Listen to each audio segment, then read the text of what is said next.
Okay guys, so this time, may isi-share ako sa inyo kung paano natin ilo-locate yung building na ito o yung image na ito, okay, sa Gmaps. Okay, may mga times kasi guys na meron tayong hinahanap sa Gmaps to, kumbaga to confirm kung ano yung nasa image na ito. Pero kagaya sa itong pinapakita ko ngayon guys, this is just an example. Okay, kung paano. Okay, so dito hindi naman natin kailangan hanapin kasi madali lang naman to. Okay, kung halimbawa kung meron tayong ibang projects na kailangan meron tayong hanapin specific sa isang location, halimbawa kasi meron tayong projects na naghahanap ng traffic light or something, merong hinahanap dito sa road. Okay, so dito magagamit niyo yan. So ano bang gagawin natin? Okay, dito guys, since offline yung gamit ko, makikita niyo yan sa building guys. Meron dyan building. Okay, i-show ko sa inyo dito sa right side. Building, building and then click nyo dito sa baba. So, laparan nyo lang ito.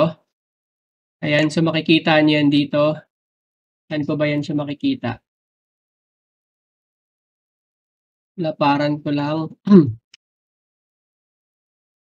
Itong building TIF na to guys. Ito ha. Ito, check nyo lang. So, ito yan.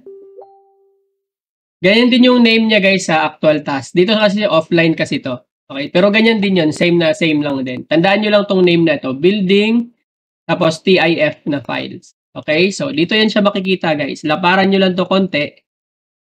Ayan, so kung nakikita nyo dito guys.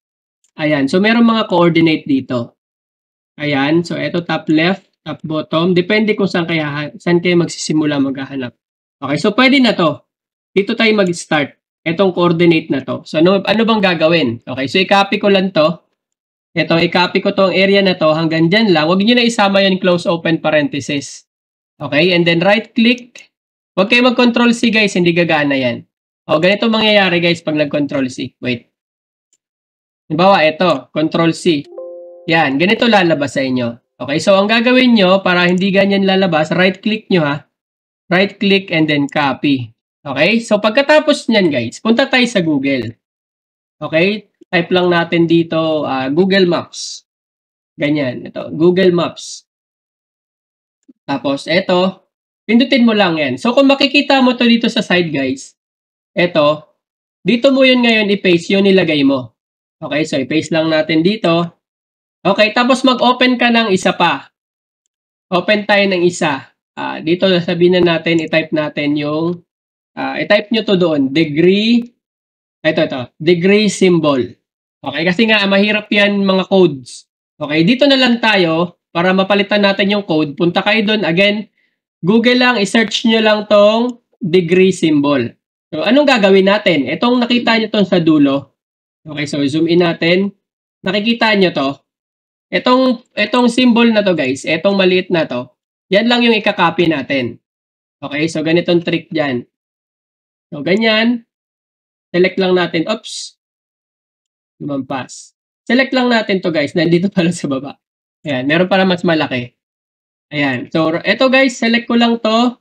Ayan. And then, pwede na ako mag-control C. Okay? Or dito, para makita nyo kung anong ginawa ko. Para hindi nyo makita yung shortcut. Ito, copy guys ha. Control C. Or copy. Ayan. Kasi pag shortcut nga naman, hindi nyo nakikita. Okay? So, copy. And then, balik ako dito sa Gmaps. Palitan ko lang tong mga letter D. Okay? So, eto guys, oh.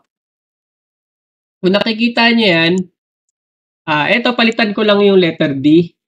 Ayan. Tsaka, saan pa ba yung isa? Ayan. Ay, wait lang. Hindi ko pa pala mali pala yan na screenshot ko. Masyadong malapit. Eto guys, ito. Sorry. Eto, palitan ko lang yung letter D. Tsaka, ito yung degree. Okay? Degree. Yan yung word na degree. So, papalitan ko ngayon yan. Okay? So, anong gagawin? Select ko yung letter D. Okay? Paste ko ngayon. Okay? Paste ko yung kinapi ko kanina doon sa kabila. Okay? Yung kinapi natin dito. Okay? Dito ko ngayon yan ipipaste. Ayan guys. Select ko lang tong D. Ayan guys ha. Baka hindi nyo alam kung anong pinipindot ko. Control V or paste. Ayan. Okay? So, enter. Katapos nito guys, enter na natin. Okay? So, eto na ngayon yun. Ito na yung maps, pero hindi mo pa makikita. So, anong gagawin mo? Click mo lang tong layer. Ayan. So, yan na siya ngayon. Okay, so yan na yung mga layers, ayan. And then, puntahan natin itong arrow na to. Dito kayo sa baba, tingin guys ha. Ito yung para sa layer, ito yung para sa tao. Ito yung tao guys. Okay, may project tayo na gumagamit nito. Okay, so ang gagawin ko, pindutin ko to, ayan, nandito na ako ngayon. Okay, so hold control, ayan. So dito guys, pwede tayo maghanap kung i-confirm natin, halimbawa kung meron tayong hahanapin sa Google Maps, dito yon. May mga project tayo na ganito. Okay? So, in case hindi nyo pa ito nalaman, so ngayon, alam nyo na. Okay? Kapag meron tayong project na ganito, na meron tayong hahanapin sa kalsada, at ganun paghanap guys ng coordinate. To confirm. Especially sa mga image na mga malalabo. Okay? So, yun lang guys. Ang ano nito, abang-abang tayo kung meron tayong mga project na ganito. In case meron. Okay? So, maganda na rin yung na-share natin kung paano to hanapin sa ang coordinate na yon sa live or sa Gmaps. Okay? So, dito lang yun siya nag-start. Ito, pag titingnan natin tong image na ito, okay, pag titingnan natin to sa Gmaps, ganun yung magiging itsura. Okay? Gets nyo na guys? So, yun lang. Salamat. Okay, titingnan ko pa kung marami pa tayong mga pwedeng gawing mga videos na pwedeng ituro sa inyo. So, salamat.